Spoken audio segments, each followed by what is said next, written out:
1 करोड़ युवाओं को रोजगार देने की बात प्रदीप जोशी ने की थी। लगातार लोग पूछ रहे थे सोशल मीडिया पे कि ये प्रदीप जोशी हैं कौन। पूर्व में विधायक रहे हैं और अब जब अपनी पार्टी इन्होंने बनाई है तो सबसे बड़ा जो दावा इन्होंने किया था 1 करोड़ युवाओं को रोजगार देने का, साथ ही साथ उन प्रोग्राम को चैलेंज किया जो प्रोग्राम केंद्र में प्रधानमंत्री नरेंद्र मोदी चला रहे हैं और बिहार में मुख्यमंत्री नीतीश कुमार सूप हाथों में लेकर जनसंपर्क कर रहे हैं। हमारे साथ मौजूद हैं। सबसे पहले स्वागत है सर। कई लोग सवाल पूछ रहे हैं, 1 करोड़ रोजगार दे के आप सेंसेशनल बन गए। 1 करोड़ रोजगार हमने रैली भी किया है और 1 करोड़ रोजगार हम देंगे और उसमें लक्ष्य है सबसे पहले 2.5 लाख उद्योग लगाने का। 2.5 लाख उद्योग लगेगा। 20 आदमी भी एक उद्योग में काम करते हैं तो 50 लाख लोगों को रोजगार मिल जाएगा काम करने के लिए। उसको संचालन करने के लिए, उद्योग स्थापित करने के लिए सबसे बड़ी एक टीम होती है। उसमें सबसे पहला काम है लैंड, दूसरा काम है प्रोजेक्ट रिपोर्ट, तीसरा हो गया बैंक, बिजली, अन्य विभागों का काम। उसमें हम लोग 6.5 लाख बहाली करेंगे। आप जान लें बिहार का बाजार होगा, महाराष्ट्र, गुजरात, राजस्थान, हरियाणा, पंजाब, दिल्ली, बेंगलोर और आप बंगाल। हम लोग अपना माल यहाँ से बनाकर सब जगह बेचेंगे।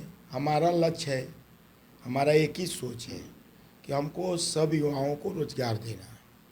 रोजगार की बात करें, आप उन शहरों की जिक्र कर रहे हैं जिन शहरों में बिहार से लोग उठकर पलायन करते हैं और रोज़मर्रा की ज़िंदगी के लिए पाई पाई कमाते हैं। मैं जान रहा हूँ, लेकिन मैं घर में बिहार में रोजगार दूंगा, मेरी गारंटी है। तो लोग नहीं जाएंगे, परिवार में रहेंगे। वहाँ खपत है माल, हमको तो चाइना से मुकाबला करना है। चाइना का माल पहले इंडिया में आना बंद करना है। जो माल इंडिया में आकर 8 रुपये का पड़ता है तो हम बिहार में बना के 7 रुपये 90 पैसे का बेचेंगे। देश विदेश में मार्केटिंग करेंगे, देश से विदेश। 1,30,000 MBA लड़कों की बहाली है हमारे यहाँ। जिस तरीके से आप लगातार जनसंपर्क कर रहे हैं, प्रधानमंत्री नरेंद्र मोदी पर कई बार आपने निशाना साधा है। अब उनकी जनसभा आपके सासाराम में होने वाली है, कितनी बड़ी चुनौती है सर? देखिए,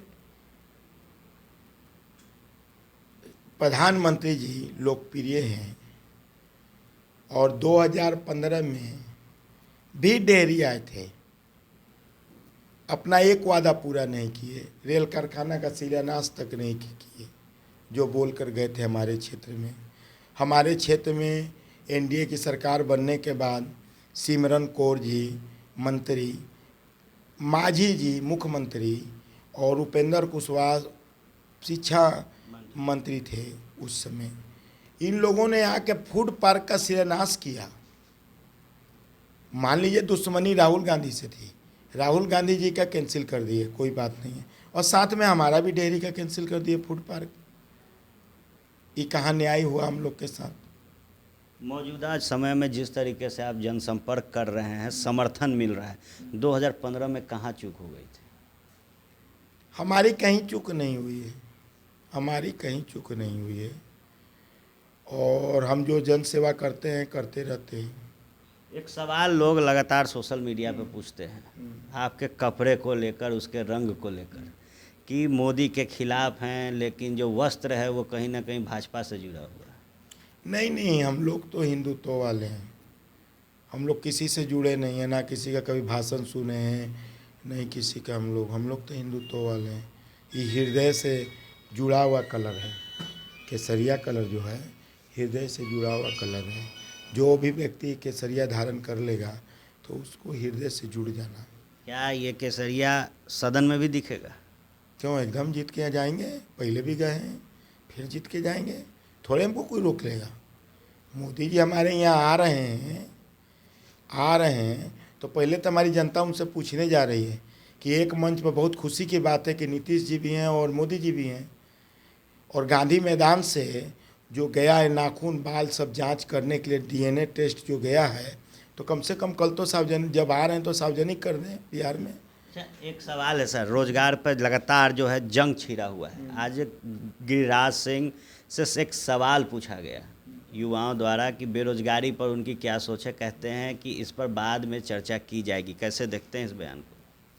देखिए, वे लोग चमचे हैं, उनके पास अपना कोई ज्ञान नहीं है।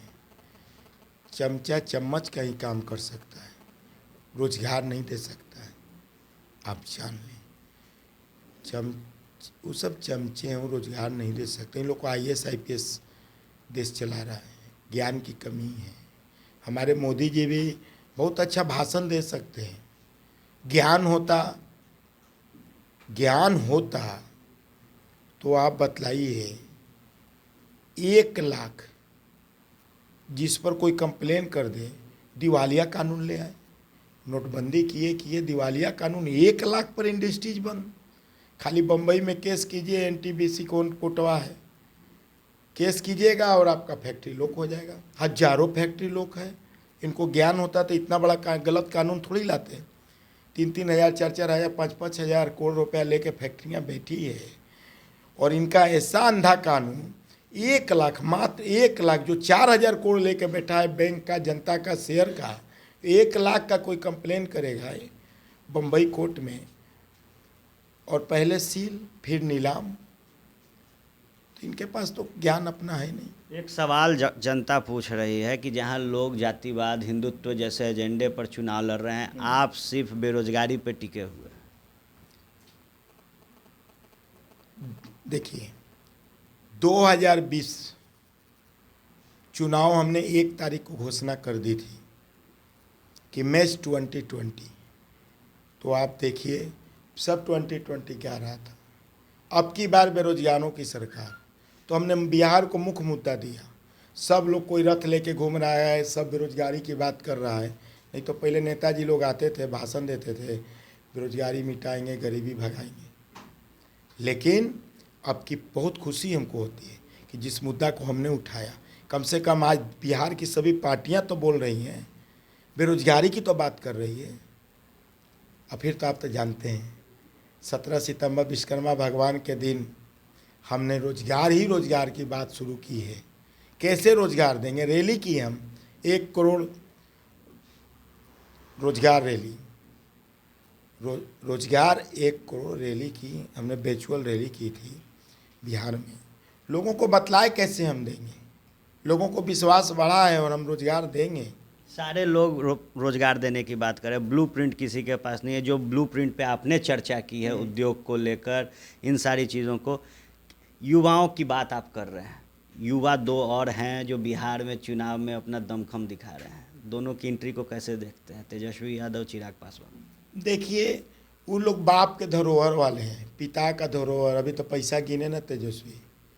और चिराग पासवान, चिराग जी जो हैं, वो अपना पिताजी जो दलित महादलित करते रहे, अपना करते रहे। वो समाज को आगे नहीं बढ़ा सकते हैं। एक जंगल राज वाले हैं, एक दलित वाले हैं। कुछ आगे बढ़ना होता, कुछ उन लोगों को करने की ताकत होती, तो सबसे पहले सुरक्षित सीट से तो तलाक के इस्तीफा देते लोग, जनरल सीट में आते। जब तक वो जनरल नहीं रहेंगे, जब आरक्षित में है तो कुछ नहीं कर सकते। पुष्पम प्रिया चौधरी का एंट्री को कैसे देखते हैं, क्या बदलाव होगा? वो तो MLC की बेटी है नीतीश जी की। वो तो नीतीश जी के एंट्री, IAS IPS सब उनके लिए लगे हुए हैं, प्रशांत जी सब लगे हुए हैं। वो तो उनकी है। सरकार हमारी बनेगी, किसी को बनने ना दीजिए। सरकार आपकी, हमारी सरकार बनेगी, आप निश्चित रहिए ना।